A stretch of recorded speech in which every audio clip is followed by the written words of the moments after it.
BA द्वितीय वर्ष राजनीति विज्ञान के विद्यार्थियों,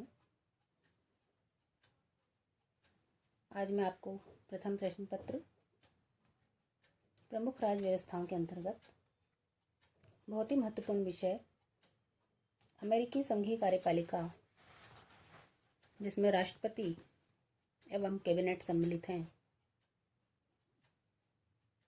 इसमें सर्वप्रथम राष्ट्रपति पद के बारे में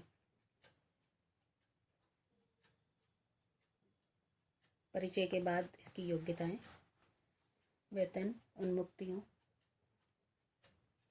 इत्यादि के बारे में चर्चा करूंगी। सर्वप्रथम हम अमेरिकी राष्ट्रपति के पद के बारे में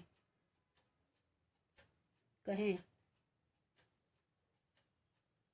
तो फर्ग्यूसन और मैक हेनरी जैसे प्रसिद्ध विद्वान ने लिखा है कि मंगल ग्रह से आने वाला व्यक्ति अमेरिका के संविधान को पढ़ते हुए समझेगा कि राष्ट्रपति एक निर्बल कार्यपालिका है जो बहुत सीमा तक कांग्रेस की इच्छा के अधीन है।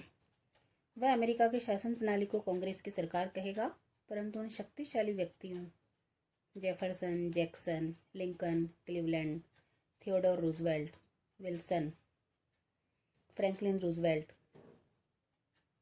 जिन्होंने इस पद को धारण किया, इस पद को अत्यंत शक्तिशाली कार्यपालिकाओं में से एक बना दिया। अब यदि हम संविधान के अनुच्छेदों का उल्लेख करें तो अमेरिकी संविधान में राष्ट्रपति की शक्ति का उल्लेख संविधान के अनुच्छेद 2 के एक छोटे से वाक्य में किया गया है, जिसमें कहा गया है कि अमेरिकी संघ की कार्यपालिका शक्ति एक राष्ट्रपति में निहित होगी। लेकिन संविधान के द्वारा इस वाक्य से राष्ट्रपति की स्थिति स्पष्ट नहीं होती है। श्लेसिंगर के शब्दों में कहा जा सकता है कि वाशिंगटन के समय से लेकर अब तक प्रत्येक राष्ट्रपति पदधारी ने इसे और भी अधिक शक्तिशाली बनाने में योग दिया। ओग के शब्दों में अमेरिका का राष्ट्रपति संसार में सबसे महान शासक हो गया है। इसी प्रकार मुंद्रो ने भी लिखा है कि अब तक एक लोकतंत्र में किसी भी व्यक्ति ने इतनी अधिक सत्ता का प्रयोग नहीं किया जितना कि अमेरिकी राष्ट्रपति करता है। अब यदि हम राष्ट्रपति पद के लिए योग्यताओं की बात करें तो संविधान में अनुच्छेद 2 की उपधारा 1 पर कहा गया है कि राष्ट्रपति पद के लिए वही व्यक्ति पात्र होगा जो पहला, संयुक्त राज्य अमेरिका का जन्मजात नागरिक हो, दूसरा, उसकी आयु 35 वर्ष से कम नहीं हो, और तीसरा, वह संयुक्त राज्य अमेरिका का कम से कम 14 वर्ष का निवासी हो।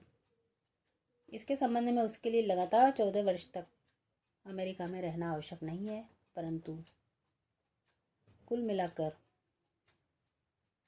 उसके द्वारा अपने जीवन के 14 वर्ष अमेरिका में व्यतीत किए हुए होने चाहिए।